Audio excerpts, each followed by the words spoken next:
بانی P T I کی بہن نورین نیازی کا مارکہ حق اور پاک فوج سے متعلق متنازع بیان سامنے آ گیا۔ بانی پی ٹی آئی کی بہن نورین نیازی نے ایک انٹرویو میں مارکہ حق کے معاملے پر افواج پاکستان کو تنقید کا نشانہ بنایا۔ نورین نیازی نے کہا، مارکہ حق افواج پاکستان اور مودی کا گڑچوڑ تھا۔ بھارت نے اسرائیل کے کہنے پر پاکستان پر حملہ کرنے سے گریز کیا کیونکہ پاکستان اسرائیل کو تسلیم کرنے جا رہا تھا۔ ایران نے امریکہ کے ساتھ مفاہمتی یادداشت پر عمل درآمد معطل کر دیا ہے۔ نائب وزیر خارجہ کاظم غریب آبادی نے سرکاری ٹی وی کو بتایا کہ ہم مذاکرات کر رہے تھے، بدقسمتی سے امریکہ نے وعدے توڑتے ہوئے جارحانہ اقدامات کیے۔ نتیجے میں ایران بھی وہ تمام نکات معطل کر رہا ہے جن پر عمل درآمد کا ایران نے وعدہ کیا تھا۔ در حقیقت اب ایران ان میں سے کسی کو نافذ نہیں کر رہا۔ اب ایران صرف اپنے ملک کے دفاع میں مصروف ہے۔ وہ سمجھتے ہیں کہ امریکہ کو ایک بار پھر جواب مل رہے ہیں۔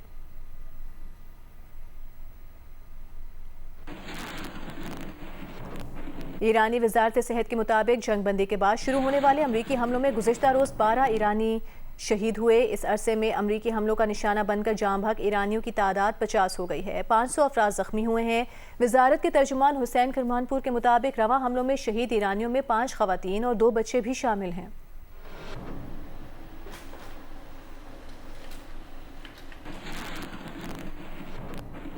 اسرائیلی میڈیا نے بتایا ہے کہ ایران سے کشیدگی بڑھنے کے پیش نظر امریکہ اگلے 24 گھنٹوں میں 10 ری فیولنگ طیارے اسرائیل بھجوا رہا ہے تاکہ ایران پر متواتر فضائی حملوں کے لیے جنگی طیاروں کو ری فیول کرنے کے لیے تازہ کمک دستیاب رہے۔ خبر کے مطابق 5 امریکی ری فیولنگ طیارے اسرائیل کی جانب روانہ ہو چکے ہیں۔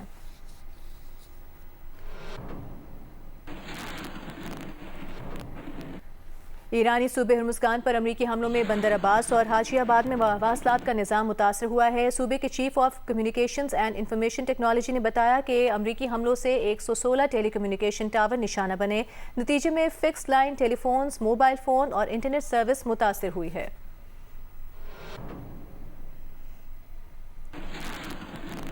اور ایرانی پاسداران انقلاب کے چیف کمانڈر کے ترجمان حامد رضا مقدم نے کہا ہے کہ ایرانی سمندروں اور ایرانی اقتصادیات پر امریکی فوج کے دباؤ کے مضر اثرات نہ صرف امریکہ بلکہ یورپی ملکوں پر توانائی اور مالیاتی سیکٹرز پر دباؤ کی صورت میں سامنے آئیں گے۔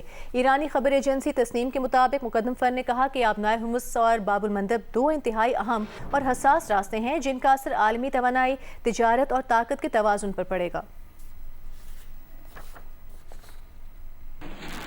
وزیر اعلیٰ بلوچستان سرفراز بگٹی نے کہا ہے کہ بلوچستان کے خلاف ہر سازش ناکام بنا دی جائے گی۔ انہوں نے ISPR سمر کیمپ میں طلباء سے خطاب کرتے ہوئے کہا کہ بلوچستان ہر صورت میں امن کی طرف بڑھے گا۔ زیارت کے اندر ایک بہت بڑا ڈیم بن رہا ہے۔ اس ڈیم نے پانی دینا ہے کوئٹہ کے باسیوں کو، اور سٹڈی یہ ہے کہ اگر وہ ڈیم کمپلیٹ ہو جاتا ہے ٹائملی، جس کا ہم نے ڈیڈ لائن دی ہوئی تھی 30 جون، اب 14 اگست اس کی ڈیڈ لائن ہے، اگر وہ نہیں ہوتا ہے تو اگلے 3-4 سال بعد کوئٹہ میں پینے کا پانی نہیں ہوگا۔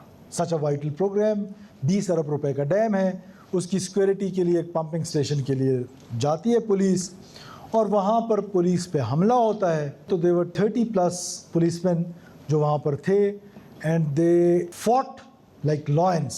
انہوں نے جواں مردی کے ساتھ، بہادری کے ساتھ ان کا مقابلہ کیا۔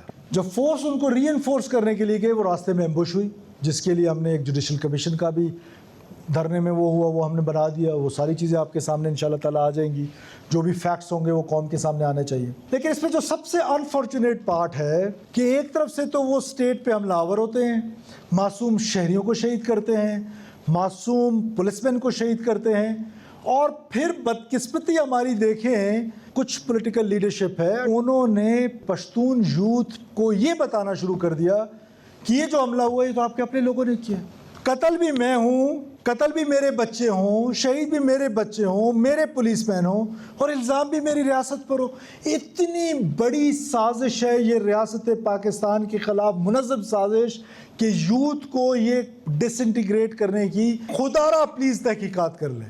میں اللہ کو حاضر ناظر جان کے آپ کو کہہ رہا ہوں کہ TTP نے خود ایڈمٹ کیے کہ یہ قتل میں نے کیے، اور آپ نے دھرنے میں سپیچز سنی ہوں گی بڑے بڑے لیڈرز کی کہ جی یہ تو ریاست کرا رہی۔ کتنی مظلوم ریاست ہے۔ مجھے کبھی کبھار ترس آتا ہے کہ اس ریاست کے خلاف جنگ بھی کوئی اور شروع کرے، اس ریاست کے شہریوں کو بھی شہید کرے، پولیس مین کو بھی شہید کرے، آرمی مین کو بھی شہید کرے، FC کو بھی شہید کرے۔ انہی دنوں میں کڑیل جوان میرے پاکستان ملٹری کے شہید ہوئے on the same day، جس دن زیارت کا انسیڈنٹ ہو رہا تھا۔ وہ کسی کے بچے نہیں تھے، وہ کسی کے سہاگ نہیں تھے, وہ کسی کے باپ نہیں تھے. میں یہ کہہ دینا چاہتا ہوں کہ یہ جو اتنی بڑی منظم سازش پاکستان کے خلاف کی جا رہی ہے, آپ کی حکومت اور بلوچستان کے لوگ انشاءاللہ تعالیٰ اس سازش کو ناکام بنائیں گے.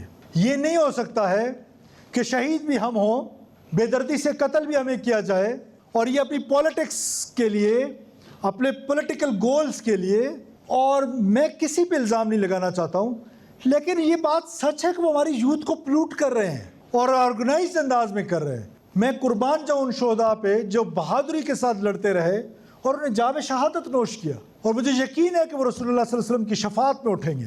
اور یہ کیوں ہو رہا ہے؟ اس لیے ہو رہا ہے کہ جنگیں دنیا بھر میں فوجیں نہیں لڑتی ہیں, جنگیں عوام لڑتی ہیں. وہ عوام بندوق کھڑے کر نہیں لڑتی کہ ان کو بندوق چاہیے. ابھی ہماری انڈیا کے ساتھ جو لڑائی ہوئی, کیا فیلڈ مارشل نے آ کے کسی سویلین کو کہا کہ بندوق اٹھا کے میرے پیچھے کھڑے ہو جاؤ؟ پاکستان کی فوج لڑی.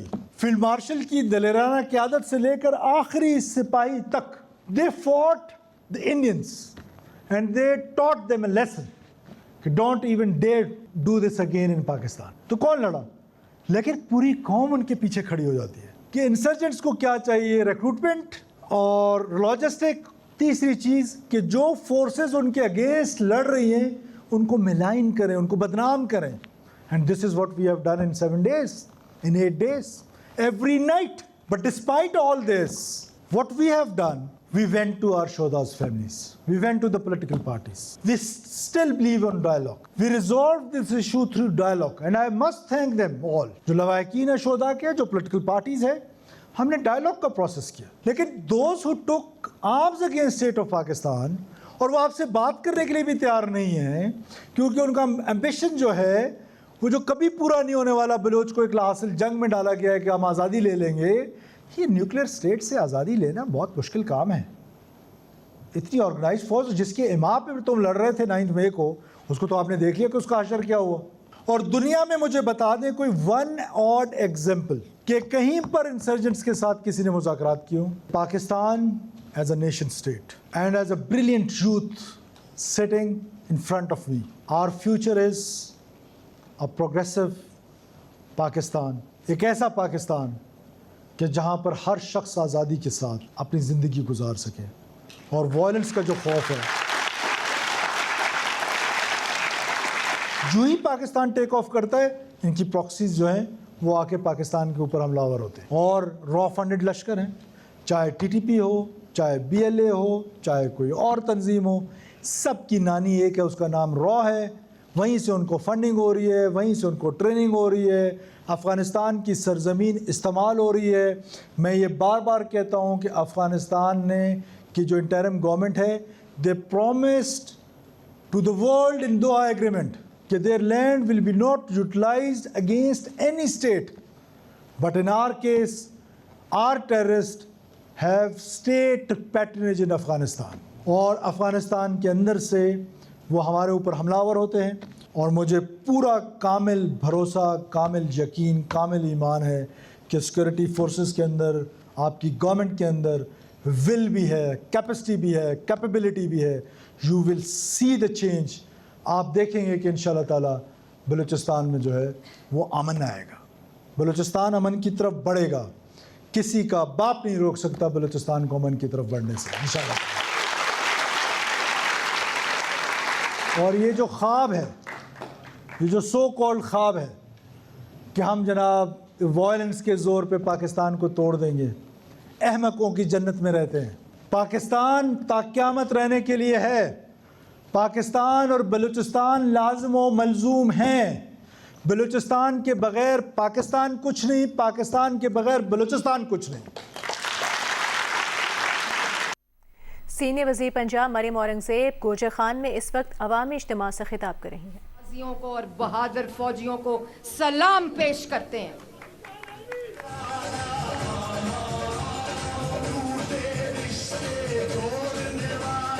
اور پاکستان کو, کشمیر کو اور کشمیر کو پاکستان سے الگ کرنے کا تصور بھی نہیں کیا جا سکتا.